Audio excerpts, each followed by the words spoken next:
안녕하세요. 오늘도 사연 살롱을 찾아주셔서 감사합니다. 무덥던 여름이 지난 지 얼마 되지 않은 것 같은데 가을을 느낄 새도 없이 추위가 찾아왔네요. 그리고 저는 매년 겨울이면 유쾌하지 않은 기억이 떠오르곤 하는데요. 그 기억의 주인공은 지금 연 끈타시피 해서 보지 않고 있는 손이 신우이였어요. 손이 신우는 저희 남편보다 8살이 많은 누나인데 어릴 때부터 그렇게 셈이 많고 시기 질투가 심해서 저희 남편이 좋은 걸 갖거나 칭찬받는 꼴을 못 봤대요. 친척들이 용돈을 더 주면 뒤에서 뺏어가는 건 기본이고 시부모님이 필요해서 이것저것 남편에게 사주면 당연하게 그걸 말도 하지 않고 자기가 챙겨갔다고 하더군요. 그래서인지 남편은 자기 누나인데도 형님을 별로 좋아하지 않았어요. 그뿐만 아니라 무슨 피해의식이 그렇게 많은지 형님은 남편 때문에 자기는 차별받고 살았다고 주장하는데요. 솔직히 이런 말 좀 그렇지만 여동생이라고 해도 봐줄 수가 없는데 8살이 많은 누나가 그런다고 하니 꼴불견도 그런 꼴불견이 없었어요. 저희가 결혼 준비할 때도 어찌나 간섭을 하던지 하마터면 형님 때문에 파혼을 생각하기도 했었죠. 하지만 저는 남편을 너무 사랑했고 남편 역시 좋은 사람이었기에 결혼을 진행했는데요. 제가 파혼을 생각했던 계기는 저희 신혼집 문제 때문이었어요. 저는 일찍이 결혼하면 아파트에서 생활하고 싶었기에 틈틈이 좋은 매물이 있는지 확인하고 있었거든요. 그래서 결혼식 전 혼인신고를 먼저 하고 신혼집 장만하는데 온 집중을 다했고 저희 그런 집념의 승리로 20평대 후반, 지은 지 2년밖에 안 된 서울의 역세권 아파트를 신혼부부 금리 우대를 받으며 매매할 수 있게 되었어요. 너무 기뻤죠. 하지만 문제는 역시 돈이었어요. 아무리 신혼부부 금리 우대가 있다고 해도 집값 자체가 싸지 않다 보니 아무래도 그게 부담이 되긴 했어요. 하지만 뭐든 시기가 있다고 좋은 혜택을 놓치기는 싫었고 저는 무리를 하더라도 매매를 포기할 수 없었죠. 그렇게 꿈에 그리던 집 장만도 했겠다. 드디어 우리 부부는 정식 부부가 되기 위한 결혼식 준비에 들어갔는데요. 저희 친정에서 다른 건 모르겠고 집 장만하는 데는 다만 얼마라도 도와주고 싶다고 하셔서 생각지도 않게 2억이란 큰 돈을 받게 되었어요. 그리고 그 사실을 남편에게 들으신 시부모님도 여유가 많이 없는 가운데 1억을 해주셨고 그렇게 3억이라는 실입주금을 가지고 아파트 대출을 진행했는데요. 물론 대출을 안 끼고 아파트를 살 수 있는 건 아니었지만 신혼부부가 3억이나 들고 이사 오는 경우는 잘 없잖아요. 그래서 참 감사하게 생각하며 신혼집 매매를 마무리할 수 있었어요. 그렇게 신혼집을 해결하니 저희 두 사람이 모은 돈으로 결혼식과 신혼여행, 혼수 등을 해결할 수 있었고 저는 감사한 마음에 시부모님께 500만 원을 따로 챙겨드렸죠. 그런데 그 사실을 어떻게 알았는지 손이 시누이인 형님이 시댁에 갑자기 찾아와 난리치는 거예요. 저희 형님은 저희 부부보다 15년 전에 결혼을 하셨는데 형님은 속도 위반으로 만 20살이 되기도 전에 결혼을 했고 저희 남편은 결혼이 많이 늦은 편이었어요. 참고로 저와 남편은 7살 차이가 나고요. 그래서 저희 시부모님이 저를 무척이나 예뻐하셨는데요. 당신 아들이 하도 결혼할 생각이 없다고 해서 반은 포기한 상태였다고 하셨어요. 그러니 제가 나타나 당신 아들과 결혼을 한다고 하니 그렇게 반가워할 수가 없다군요. 아무튼 그렇게나 오래전에 결혼한 형님은 시댁에서 저희에게 1억이라는 돈을 지원했다는 사실에 아주 뒤집어졌죠. 하필이면 그때 저도 거기 있어서 그 보기 싫은 꼴을 다 보고 말았고요. 남편은 진심으로 창피했어요. 엄마 아빠 진짜 너무한 거 아니야? 아주 평생을 그렇게 아들딸 차별하고 사네. 뭐 1억을 해줘? 내가 전에 이사가게 돈 좀 빌려달라고 했을 때는 돈 없다고 딱 잡아떼더니 그 1억은 어디서 났대? 나는 딸이라서 1,000만 원 해주고 수찬이는 아들이라 1억 해주는 거야? 얘가 새 식구들 사람 앞에서 창피하게 왜 이래? 시세를 따져봐. 그때 당시 1,000만 원도 엄청 큰 돈이었어.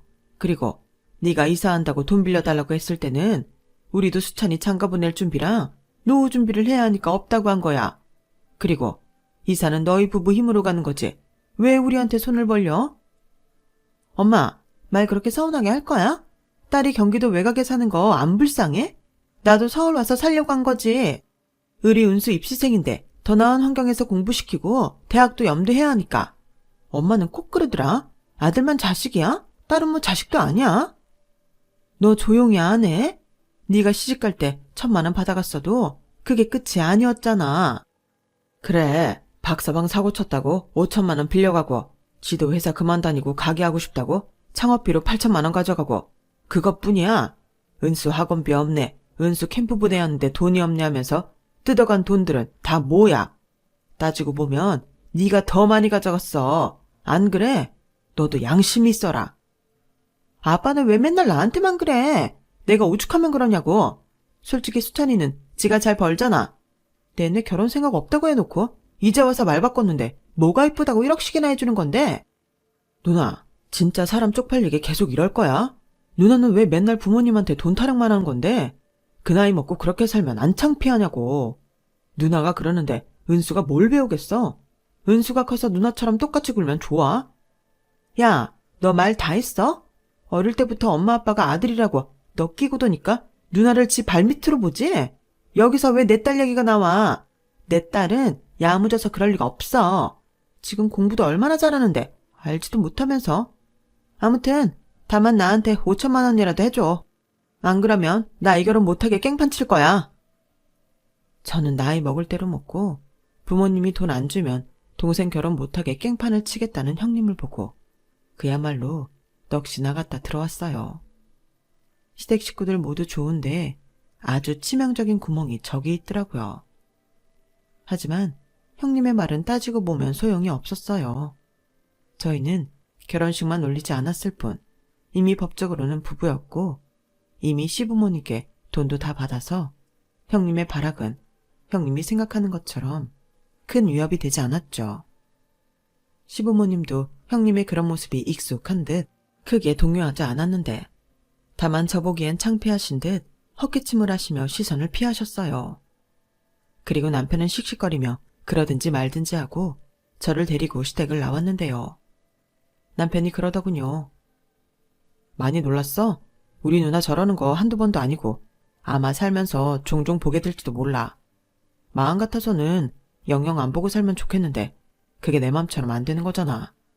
혹시 우리 누나가 자기가 시집 와서 만만하다고 함부로 하면 그땐 나한테 바로 얘기해. 알겠지? 오늘 저런 모습 보게 해서 미안해. 솔직히 좀 놀라긴 했는데 그렇다고 자기가 미안해할 일은 아니지. 그리고 자기 말대로 자기 누나가 나한테 그러면 그때는 나도 내가 알아서 할게. 나라고 뭐 호락호락 당하고 있나? 근데 자기 누나 사는 게 많이 힘들어? 힘들긴. 매형 고물상하는데 돈은 잘 벌어. 욱하는 성질 때문에 누나랑 자주 싸우는 것 빼고는 그럭저럭 괜찮게 사는데 누나가 욕심이 많아서 그래. 자기는 무조건 인서울에서 한강뷰 아파트 살 거라는 꿈이 있거든. 그리고 누나가 키워서 그런가 은숙애도 지 엄마를 쏙 빼닮았는데 남들은 조카가 그렇게 이쁘다고 하는데 나는 이상하게 정이 안 가더라. 미운 것만 보여. 어릴 때부터 싸가지가 없었거든. 그 정도야? 아까 들어보니 그래도 조카가 공부는 잘하는 모양이던데. 공부를 잘하면 뭐해?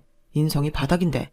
난 나중에 우리 아이는 공부 못해도 괜찮으니까 진짜 착하고 사람 좋게 키우고 싶어. 공부도 다 수단이잖아. 어떤 사람으로 어떻게 사느냐가 더 중요한 거 아니겠어?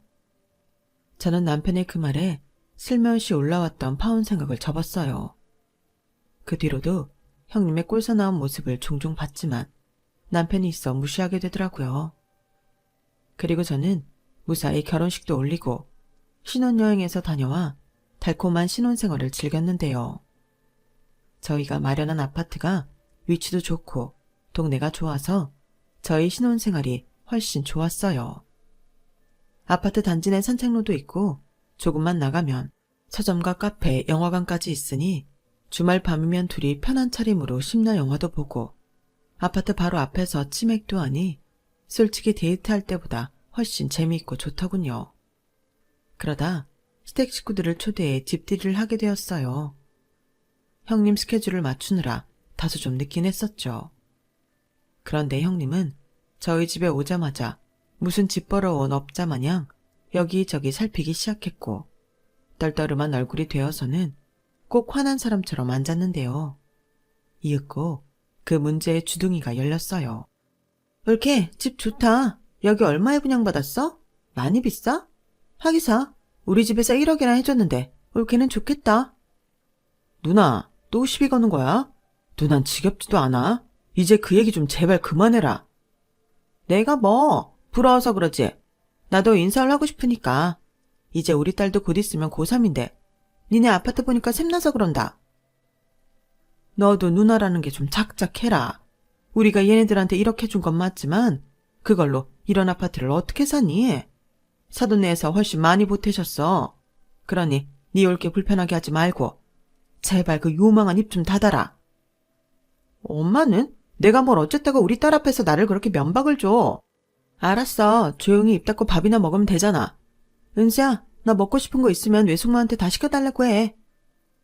엄마, 됐어. 내가 무슨 거지야? 그리고 나 다이어트 하고 있어서 별로 먹고 싶은 것도 없거든. 얘는 공부하는 애가 무슨 다이어트를 해. 공부도 다 체력이 있어야 하는 거야. 집이 서울이면 내가 걱정이 없겠는데 이건 뭐 자식이 공부를 잘해서 서울로 대학을 가도 통학만 좋게 1시간 반은 걸리니 왕복이면 몇 시간이야? 3시간이잖아. 엄마, 나는 대학 가면 무조건 자취할 거라고 했잖아. 내가 설마 집까지 왔다 갔다 할 줄 알았어? 싫어. 무조건 풀옵션 오피스텔 얻어줘. 얘는 무슨 풀옵션 오피스텔이 거저 있는 건 줄 알아? 엄마 돈 없어. 네 아빠는 절대 너 혼자는 못 보낸다고 했고. 그래서 엄마가 작년에 서울로 이사를 하려고 그렇게 애를 쓴 건데 네 외할아버지랑 외할머니가 돈 없다고 해서 엎어졌었잖아. 얘는 왜 거기에 우리를 끼워 넣어? 박서방이랑 네가 알아서 할 일을 왜 우리한테 돈을 달래? 은수도 네 엄마처럼 무조건 해달라고 하지 말고 형편 봐가면서 해라. 할아버지, 그럼 제가 길을 쓰고 뭐하러 공부를 해요? 저 서울로 대학 가서 혼자 사는 거 꿈이었단 말이에요. 그거 하나 바래서 공부에 올인하는 건데 저한테 돈 보태주실 거 아니면 뭐라고 하지 마세요. 야, 박은수, 너 말버릇이 그게 뭐야? 진짜 예의 없이 이럴 거야? 여기 외삼촌네 집들이야. 좋게 말할 때 그만해. 외삼촌 화나면 무서운 거 알지? 야, 네가 뭔데 내 딸한테 뭐라고 하냐? 네 집들이면 뭐 우리가 입 닫고 조용히 해야 해? 이럴 거면 아예 나더러 오지 말라고 하지 그랬어. 이게 매형 없이 우리끼리만 와서 그런가? 아주 우리를 개무시하네. 형님 진정하세요. 이 사람은 부모님 계시는 자리니까 그런 거죠. 오늘은 좋은 마음으로 맛있게 드시고 식구들이랑 오랜만에 수다 떨다 가세요. 저희 그러려고 모인 거잖아요. 은수야, 우리 집 근처에 서점도 있고 구경할 데 많은데 너 심심하면 다녀와. 외숙모가 용돈 줄게. 저는 그렇게 최대한 험악해지는 자리를 진정시켰어요. 시조카도 제가 용돈을 준다고 하니 언제 부어 있었냐는 듯 헤헤거리며 좋아서 밖으로 나갔는데요. 안 그래도 오면서 여기저기 구경하고 싶다고 했었는데 형님이 그런 자기 딸을 어찌나 걱정하는지 고슴도치도 제 자식이 제일 곱다고 아주 쩔쩔매더군요. 그렇게 그 자리는 일단락이 되었어요. 사실 1달 전에 저희 친정 식구들이 와서 한 차례 집들이를 했었는데 그때랑은 아주 분위기가 판이하게 달랐지만 시댁 식구들 초대해 집들이를 끝내니 이제야 모든 행사가 끝난 기분이 들었어요.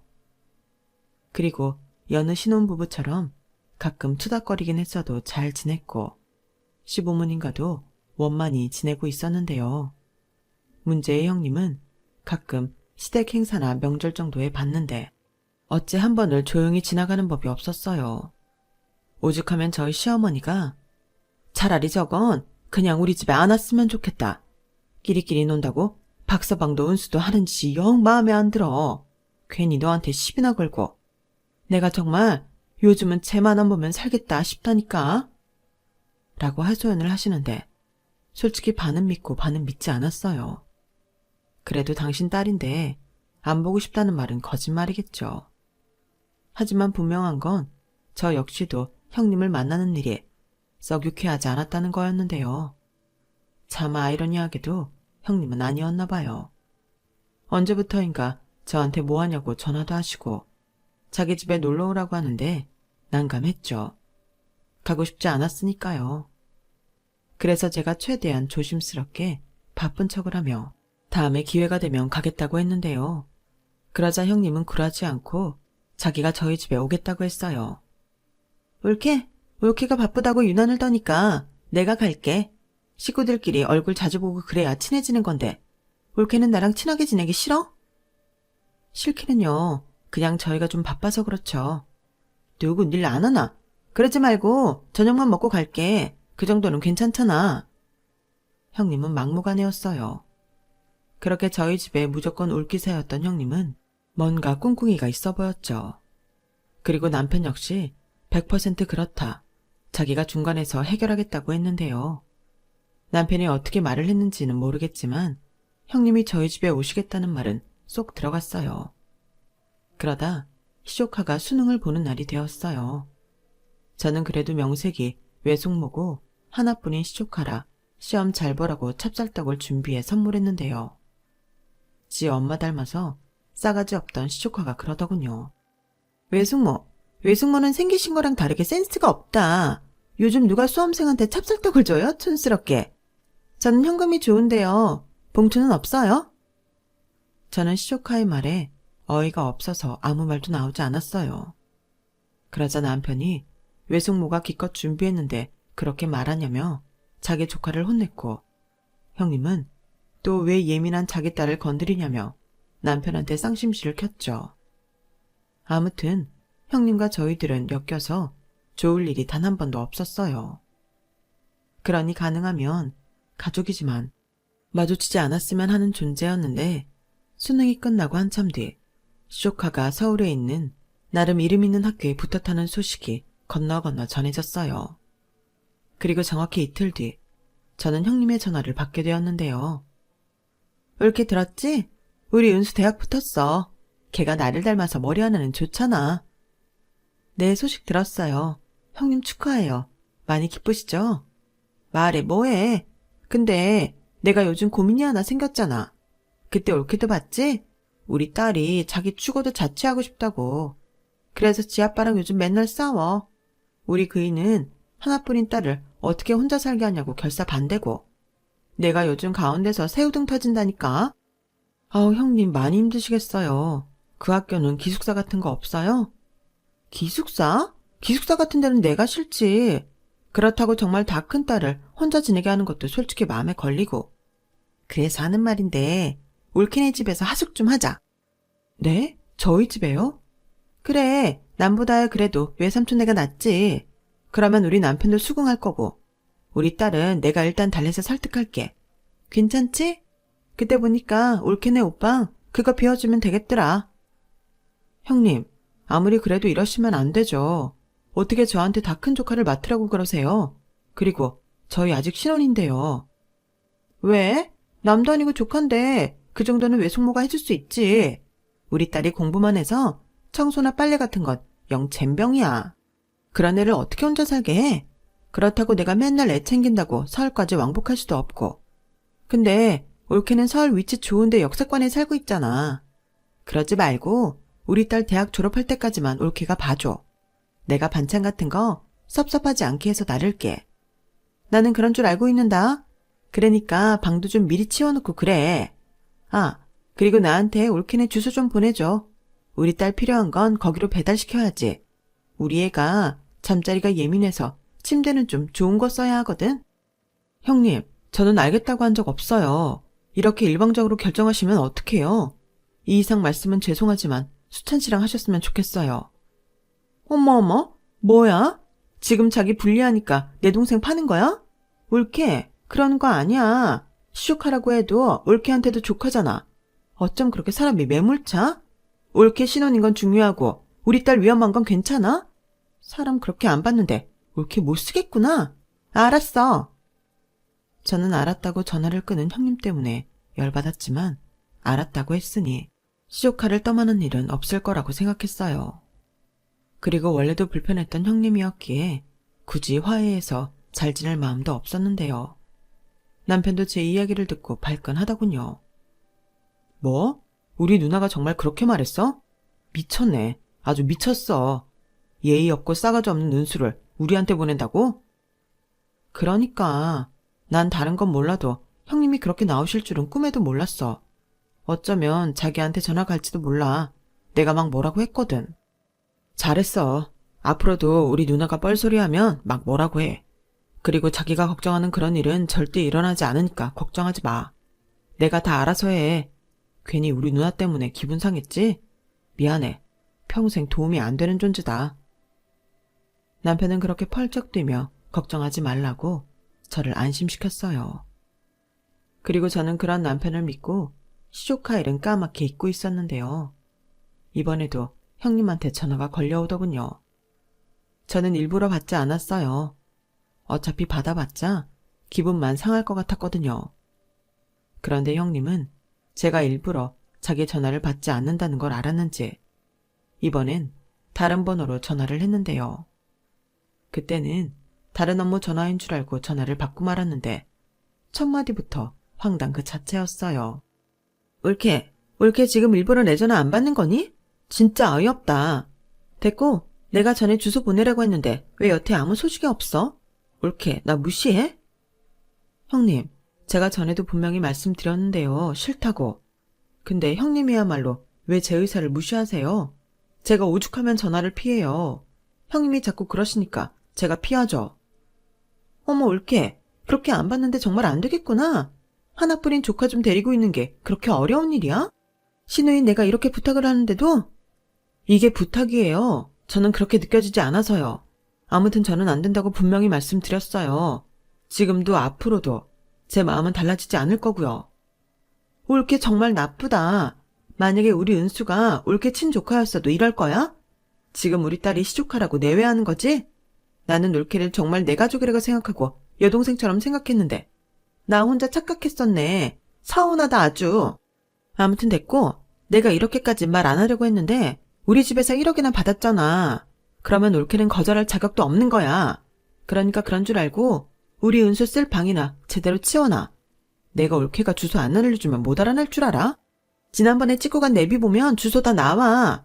이건 몰랐지? 아무튼 난 할 말 끝났으니까 이만 끊을게.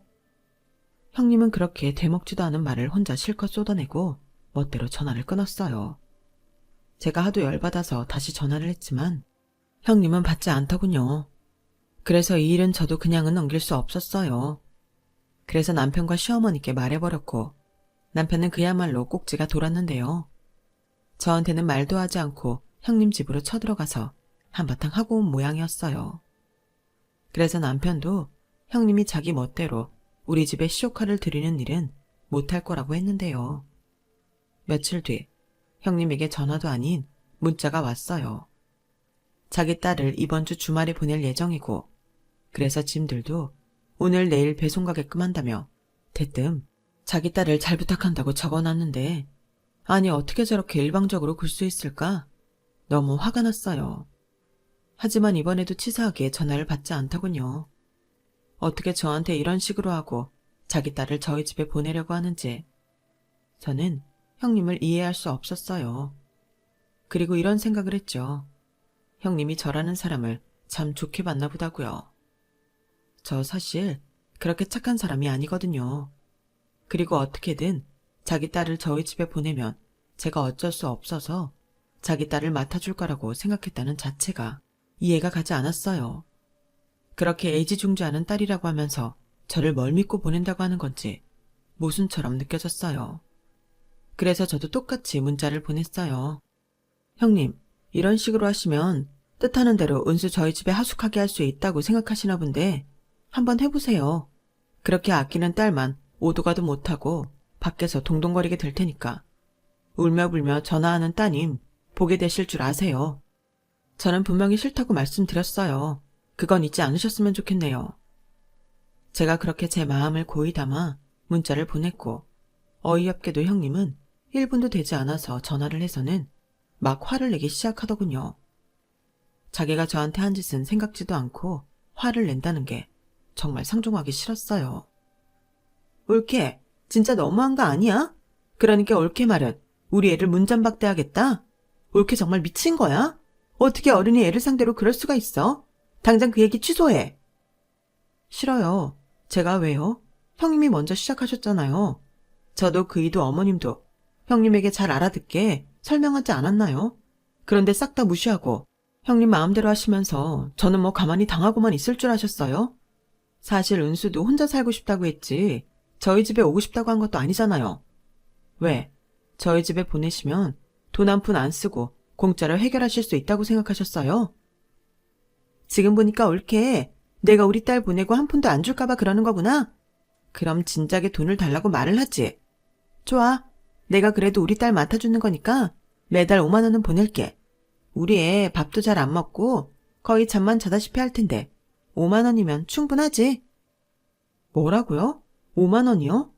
지금 누구 놀려요? 형님이 전에 그랬잖아요. 은수 혼자 할 줄 아는 거 하나도 없다고. 그럼 그거 제가 다 해야 하는데 고작 5만 원이요? 서울에 누가 그 돈 받고 하숙을 쳐요. 어머 옳게 정말 이렇게 야박하게 굴래? 우리 애가 남이야? 조카한테 뭘 그렇게 더 받겠다고 난리야. 아직 애도 없으니까 설렁설렁 좀 해줄 수 있는 거지. 알았어. 그럼 10만 원. 나도 그 이상은 안 돼. 가족이잖아. 가족 같은 소리 하시네요. 저는 제 친정 식구라도 이런 식이면 연 끊고 말아요. 무슨 가족이 뭐든 되는 프리패스권인 줄 아세요? 저는 형님이 10만 원이 아닌 100만 원씩 준다고 해도 은수 데리고 있을 생각 없어요. 저 바쁘니까 이만 끊을게요. 저는 어차피 계속 도돌이표가 될 것을 알기에 서둘러 전화를 끊었어요. 그리고 행여 정말로 형님이 시조카만 덜렁 저희 집에 보내면 야박하다고 하실 수도 있지만 절대 문도 안 열어줄 생각이었는데요. 그렇게 하루 종일 기분 나쁜 채로 근무를 마치고 집에 돌아가니 형님에게 문자가 또 와 있더군요. 자기 퇴근하고 단판 지으러 저희 집에 온다고요. 그래서 저도 오시라고 했어요. 그리고 남편한테도 형님 오실 거니까 알고 있으라고 일러뒀는데요. 7시가 좀 넘으니 형님이 씩씩거리며 저희 집 현관문을 쿵쿵쿵 하며 신경질적으로 두드리시는데 그것부터 마음에 안 들었어요. 버젓한 초인종이 있는데 굳이 그렇게 현관문을 두드리는 심보는 뭔지. 그래서 저도 신경질적으로 현관문을 열었어요. 그러자 형님은 저를 보자마자 삿대질을 하며 이러더군요. 야, 너 지금 서울 아파트 산다고 나한테 유세 떠냐? 너 내 얼굴 보고 아까 전화로 한 거 다시 말해봐. 지금 저한테 야라고 하셨어요? 그래, 왜? 내가 나이도 어린 너한테 야라고 못하냐? 나는 나이도 나이지만 신분도 너보다 위야. 신분 같은 소리 하네. 신우가 무슨 벼슬이라도 돼요? 나이를 먹었으면 나이값을 해야죠. 이게 무슨 경우예요? 뭐? 네가 지금 나를 가르쳐? 너는 니네 친정에서 그렇게 하라고 가르치든? 어디 신우가 말하는데 바락바락 한마디를 얹어. 그리고 시조카를 문전박대하겠다고? 네가 그러고도 우리 집 식구가 어른이야? 누가 할 소리. 형님이야말로 이게 엄마로서 어른으로서 할 말이랑 행동이세요? 뭐야? 야, 너 오늘 내 손에 머리털 다 뽑혀볼래? 형님은 제가 말로 되지 않을 것 같았는지 뿔랑 코뿔소 마냥 양팔을 걷기 시작했어요. 진짜 저랑 몸싸움이라도 하겠다는 듯이요. 그리고 남편이 보다 못해 나섰는데요. 사실 제가 현관문 열 때 제가 알아서 할 테니 가만히 있으라고 했거든요. 근데 자기도 도저히 참을 수 없었던 거죠. 누나 미쳤어? 지금 이게 뭐 하자는 짓이야. 싫다고. 나도 다 큰 은수랑 같이 지내는 거 불편하고 싫어. 싫다고 몇 번을 말해. 이것들이 쌍으로 진짜. 야, 내가 그냥 넘어가려니 배알이 꼬여서 그래. 너는 1억이나 받아서 이런 아파트 사는데 나는 아니잖아. 나는 고작 1,000만 원 받았다고. 무려 9천이나 차이가 나는데 너 같으면 배알이 안 꼬이고 배겨? 누나 좀. 지난번에도 그 얘기는 지겹게 했잖아. 누나는 왜 누나 듣고 싶은 것만 들어? 누나가 엄마 아빠한테 뜯어간 돈이 1억보다 많다고. 그럼 나도 이런 거 저런 거 다 따져볼까? 누나 진짜 왜 그러냐? 몰라. 난 내가 못 받은 9천만 원어치 니들한테 뽕 뽑아야겠어. 그러니까 군말하지 말고 의리운수 대학 졸업할 때까지 맡아. 싫으면 네가 엄마 아빠한테 가서 누나 9천만 원 주라고 해. 그럼 내가 그때는 내 딸 니네 집에 안 보낼게. 누나 진짜 제정신 아니구나. 그 나이를 먹었으면 부모님을 도와드릴 생각을 해야지. 어떡하든 돈 뜯어낼 궁리를 해? 매형은 도대체 왜 가만히 있어? 처가 돈 바랄 만큼 그렇게 무능해? 뭐야? 너 말 다 했어? 우리 은수가 그래도 너한테는 친조카인데 너야말로 네 처가 저러면 뭐라고 해야지. 너도 참 인간답지 못하다. 그리고도 네가 내 동생이고 우리 딸 외삼촌이니? 나도 할 수만 있다면 누나 동생도 하기 싫고 은수 외삼촌도 하기 싫어. 누나가 이러니까 난 은수한테 정도 안 가더라. 왜 그렇게 사냐?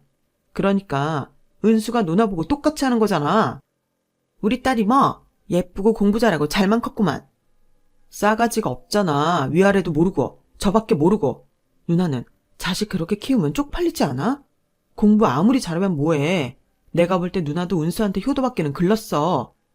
야! 형님은 남편의 말에 결국 폭발하고 말았어요.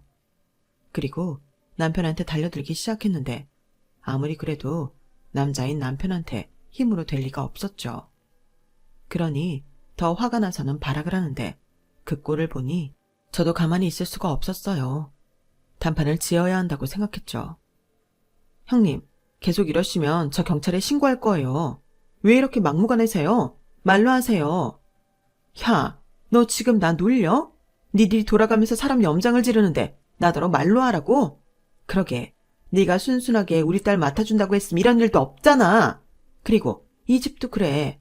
우리 부모님 돈 들어갔으면 내 돈 들어간 거랑 뭐가 달라? 그래서 우리 부모님이 사준 집에 내 딸 좀 살게 하겠다는데 네가 뭐라고 나대? 지금 나더러 나댄다고 했냐? 너 말 똑바로 안 해? 이게 나이 많고 형님이라고 존칭 써주니까 지가 진짜 뭐라도 되는 줄 아나. 나야말로 치사해서 이런 말은 안 하려고 했는데 니네 부모님 돈보다 우리 부모님 돈이 더 많이 들어갔어. 무려 1억이나 더 많다고. 그런데 이 집에 네 딸을 살게 해? 누구 맘대로. 우리 부모님이 그렇게 하래? 뭐? 이게 미쳤나? 왜 이래? 왜? 너만 지랄할 수 있다고 생각했어? 나도 꼭지 돌면 너보다 더하면 더했지 덜하지 않아. 그리고 시자 달린 가족이라고 참고 참았더니 너 정말 나랑 끝장 볼래? 이참에 니네 부모 우리 부모 다 불러서 단판 짓자. 이 집에 네 딸을 살게 할 수 있는지 없는지. 옳게. 수찬이 너 뭐해? 네 와이프 저런 애 가만히 둘 거야? 가만히 둘 거야. 우리 소정이 한번 폭발하면 아무도 못 말려. 그러게, 소정이가 참고 있는데 왜 계속 건드렸어? 난 말릴 생각 없으니까 잘해봐. 들었지? 네 동생도 오죽하면 저러겠냐. 인간아, 제발 철 좀 들어라. 그 나이 먹고 쪽팔리지도 않냐? 부모님한테 나이 먹고 손 벌리는 것만큼 후진 것도 없는데 넌 그런 것도 모르나 봐? 야, 너 눈깔 제대로 안 떠? 그리고 이게 자꾸 어디서 반말이야. 내 부모한테 내가 빌붙는다는데 네가 무슨 상관? 너야말로 앞으로가 무섭지도 않은가 보지? 아무리 네가 지랄 연병을 해도 난 네 신우야. 내가 너 아주 평생 괴롭게 신우이 짓 해준다고. 그럼 해. 그럼 나는 뭐 가만히 있니? 네 딸 우리 집에 맡기고 싶어? 어디 해봐. 내가 제대로 인성교육 시켜줄 테니까. 그 나이 먹고도 할 줄 아는 게 없어? 그럼 할 줄 알게 만들어야지. 내가 아주 눈물 콧물 쏙 빠지게 가르쳐줄 테니까 그렇게 보내고 싶으면 어디 보내봐. 저거 진짜 돌았네. 지금 그 어린 걸 구박이라도 하겠다는 거야? 내가 언제 구박을 한다고 했어. 잘 가르치겠다고 했지. 네 딸은 벌써부터 글러먹어서 초장에 잡아야겠더라. 아, 그리고 하숙비로 얼마 준다고 했지? 5만 원? 10만 원? 그럼 나는 누구 계산법대로 못 받은 돈만큼 마음 편하게 족 하나 부려먹고 살아야겠네. 너 정말? 왜? 이제 할 말이 없어? 기세 좋게 여기까지 온 사람은 어디 갔나? 저게 정말? 보내라고. 그렇게 보내고 싶다고 이 난리를 쳤으니 보내. 내가 아주 매일 지옥을 맛보게 해줄게. 이번 주에 보낸다고? 준비하고 있으면 돼? 아, 예민해서 침대에서 자야 한다고? 됐어. 난 무조건 바닥에서 재울 거야. 자신 있으면 한번 보내봐. 저는 제가 생각해도 그때는 제정신이 아니어서 입에 독을 품고 말을 했던 것 같아요. 이렇게 된 거 아무리 시댁 식구라도 끝장을 봐야 한다고 생각했거든요. 그리고 제가 그렇게 이성을 놓은 듯 무서운 소리를 하니 형님은 그제야 한마디도 못하고 어버버 하셨는데 남편 말에 의하면 그때 제가 정말 눈이 돌아있는 사람처럼 보였다고 하더군요. 아무튼 형님은 그렇게 제 기세에 눌려 씩씩거리기만 할 뿐 아무 말도 못했어요. 당연하죠. 자기 마음대로 딸을 보냈다가는 무슨 일이 벌어질지 모르고 그렇다고 이제 와서 꼬랑지를 내리기엔 꼴에 자존심이 상했을 테니까요. 하지만 한번 이빨을 보였으면 그 이빨을 몽땅 뽑아버려야 다음에 그러지 않을 거라고 생각한 저는 더욱 형님을 다그쳤어요. 시조카 언제 보내실 거냐고요. 그러자 형님은 씩씩거리면서 안 보내. 너 같은 또라이한테 귀한 내 딸을 어떻게 맡겨? 됐어. 그리고 너 오늘 일 나 절대 잊지 않을 거야. 두고 봐. 내가 진짜 다음엔 제대로 복수한다. 라고 말하고 도망치듯 나갔는데 그 내빼는 모습이 참 볼만했죠. 그리고 그 다음부터는 형님이 조금만 이상한 낌새를 보이면 저는 바로 지랄 버튼을 가동했어요. 그게 시부모님을 향한 불만이든 뭐든 상관하지 않고 집안 분위기를 흐려놓으면 눈에 쌍심지를 켰는데 그러자 신우가 그러더군요. 내가 정말 저거 하나 때문에 제 명에 못 살지. 아주 며느리 주제에 지가 상전이야. 야, 똥이 더러워서 피하지 무서워서 피하냐? 내가 너 보기 싫어서라도 친정이 연 끊고 산다. 엄마 아빠 나중에 후회하지 마. 이제 딸 없다고 생각하고 살라고. 그래 알았다. 우리는 잘 살 테니 너도 잘 살아. 엄마! 왜?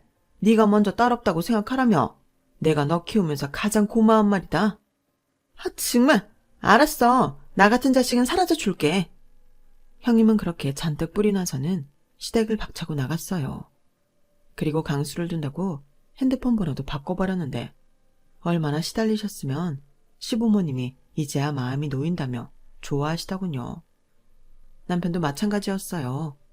그러면서 저한테 행여 형님이 또 먼저 연락하거나 나타나면 지금처럼 하라고 신신당부를 하셨는데 참 웃기도 민망한 그런 상황이었죠. 그리고 다행스럽게도 4년이 지난 지금까지 형님과는 연을 끊고 살고 있어요. 가끔 모르는 번호가 뜨면 긴장하곤 하는데 뭐 나타나면 나타나는 거죠. 저는 진짜 이제 참을 생각이 1도 없거든요. 그리고 남편과 시부모님에게도 드디어 그토록 바라던 마음의 편안이 찾아왔는데요. 마음이 편해져서일까요? 저는 얼마 후 임신을 하게 되었고 지금 저희 딸은 3살이 되었어요. 이젠 제법 말을 하는데 꼭 인형이 살아서 움직이는 것처럼 너무 사랑스러워요.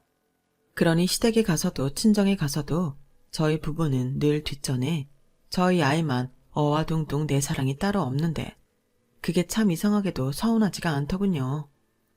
그래서 저희 부부는 저희 딸이 복덩이라고 생각해요. 시부모님 입장에서는 그래도 형님이 친딸인데 내색하지 않아도 마음이 복잡하실 거잖아요. 그런데 저희 딸이 태어나 그 자리를 채워주니 저희 입장에서는 고마울 수밖에 없죠. 그리고 사랑을 많이 받아서인지 저희 딸은 친가 외가 가리지 않고 할머니 할아버지 만나러 가는 걸 세상에서 제일 좋아하는데요. 저도 그렇고 남편도 그렇고 우리 부모님한테 저런 얼굴이 있었나? 새삼 놀라곤 합니다. 그래서 남편과 저는 이런 약속을 했어요.